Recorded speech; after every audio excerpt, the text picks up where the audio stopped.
My last day of school was kind of anticlimactic, I'm not gonna lie. By school, I'm talking about like the end of my O levels, not my A levels, because A levels is still kind of school. But for me, school really ended at O levels because A levels is when like studies got like more hard for me. I don't know, this is a personal opinion, but yeah, A levels was definitely harder than my O levels. Although some of my friends tend to disagree, but their opinions are their opinions. But anyways, O levels, yeah, my last day of O levels.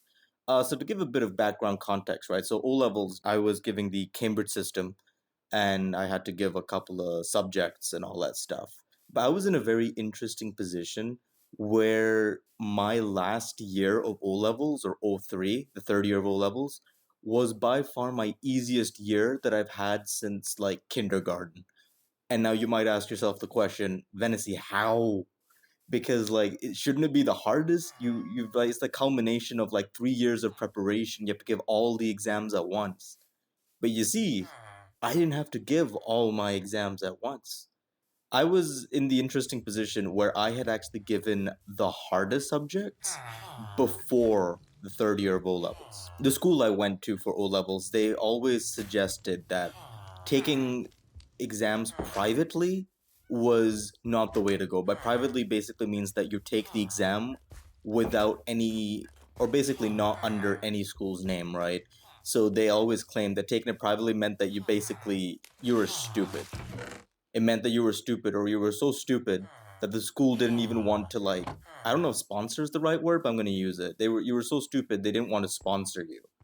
But me being me, I didn't really care too much. My parents suggested I take it early so that by the time O3 does show up, I'll have less workload and I'll be able to focus more on those subjects. Initially, I was against the idea. I was like, really? Can I not be a normal person? They were like, nah, you can do it. And I was like, oh, okay, I can do it.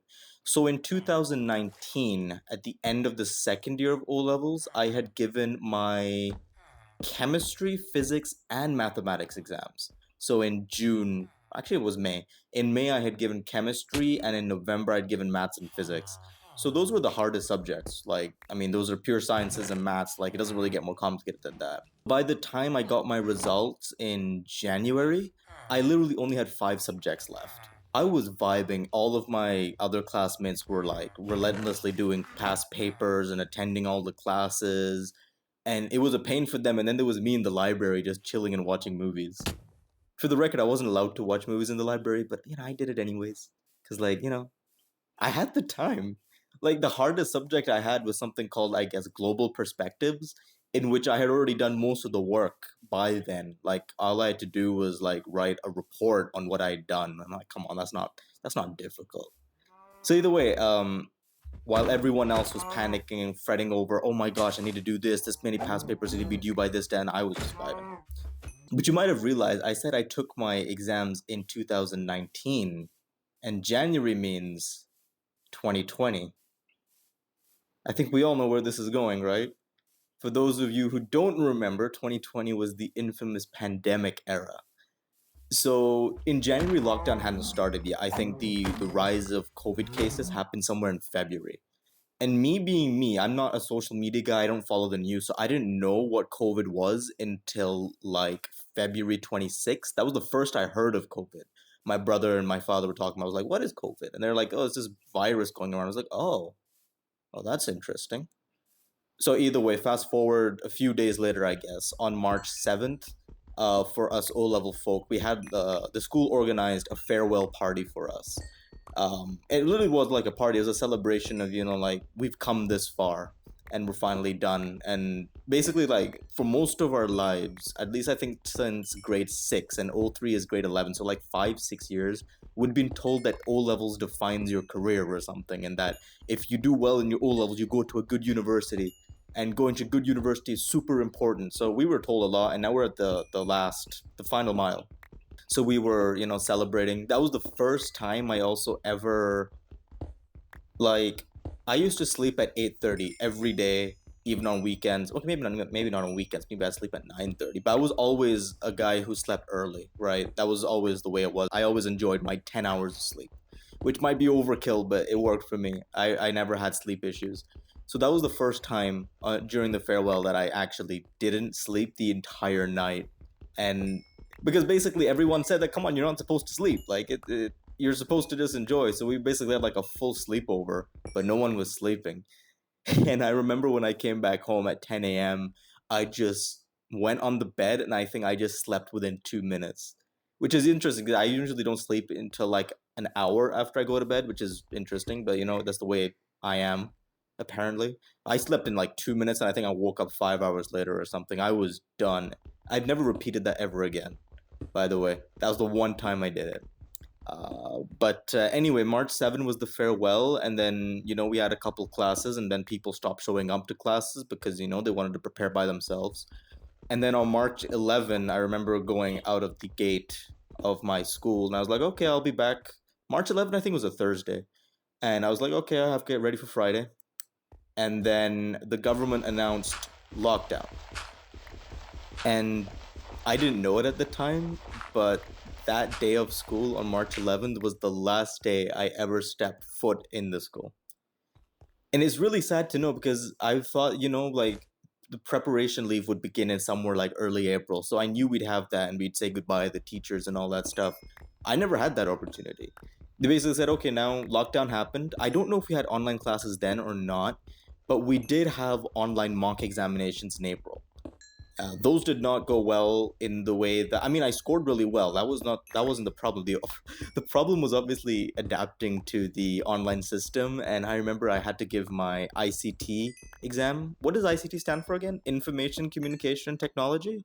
Correct me if I'm wrong, if anyone knows what ICT is, but that was a subject I had to take, and I had to submit one of my exams, and the internet just died.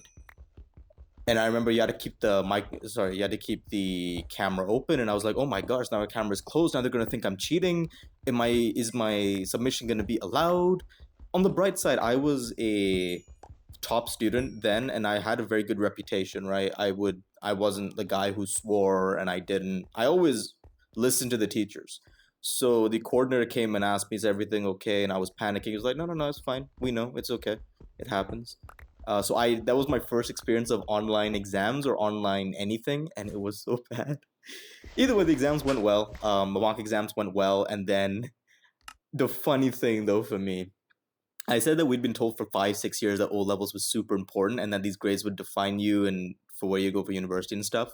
And the funny thing is, we didn't even give our O level exams because they were cancelled. Cambridge said, okay, we can't do in-person exams. I don't know if they ever pondered on doing online, and they said, okay, you know what, we're not doing these exams. Cancelled. So the teachers that taught us, right, they'd give us like predicted grades, and they gave the predicted grades. And since I was a top student, right, and I guess this is where the bias kind of worked because I was a guy who listened to the teachers.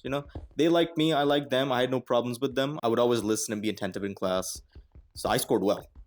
And there was a full uproar at the time because a lot of people didn't. And to be fair, I could understand a lot of people, or at least friends that I was with, I would imagine they would have scored A's and A stars as well, and they ended up getting like B's and C's. So I can understand why there was frustration because the teachers could only give a specific amount of A stars and A's because they couldn't give the entire batch A stars. That's not the way it's going to work, right? There was only a specific number they could give. I was among the lucky few, or the guys who actually worked their backsides off to get to that A star, but a lot of people were unfortunate. The backlash happened, and then Cambridge said, okay, we don't want this negative publicity. We don't want to be canceled on Twitter. What is this? 2020? Nah. Twitter's not for us. So then basically, okay, we'll just reverse our thing, whatever the teachers said, because when the teachers gave a grade, for example, if they gave a B, they'd also look at some of the past papers we had done, and they'd see, okay, is this guy worthy of a B? And some of the invigilators probably said, nah, this guy's a C. Maybe he's a D.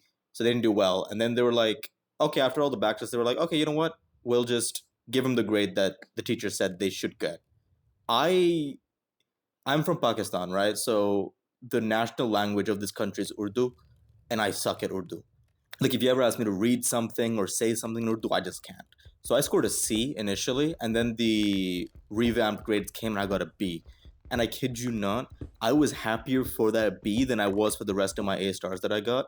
Because I was like, oh my god, I got a B in Urdu. I honestly thought I was going to fail Urdu. I was like, that's going to be the biggest problem when I eventually applied to university is like a fail in Urdu. I got a B. I was so happy. But yeah, my last day of school was very anticlimactic. I didn't know it was my last day. I couldn't say goodbye to my favorite teachers. I mean, I could have emailed them, but I didn't even have their email. So it sucked that COVID happened around then. But on the bright side, I didn't have to give any exams. You know, there's a plus to that. I had like a 4 month vacation where I did absolutely nothing. I mean, nothing. I would wake up, maybe play video games, watch YouTube, and that was it. I was enjoying myself so much. But yeah, that's pretty much what happened on my last day of school. I hope yours was more interesting. I hope you guys weren't caught up in the pandemic side of things during your time in school, which I guess could make for a very interesting story on your end. If you have any stories to share in the comments, you can. I'll definitely want to read those. Yeah, until then, that's it from me. Thanks for hearing my story. Bye.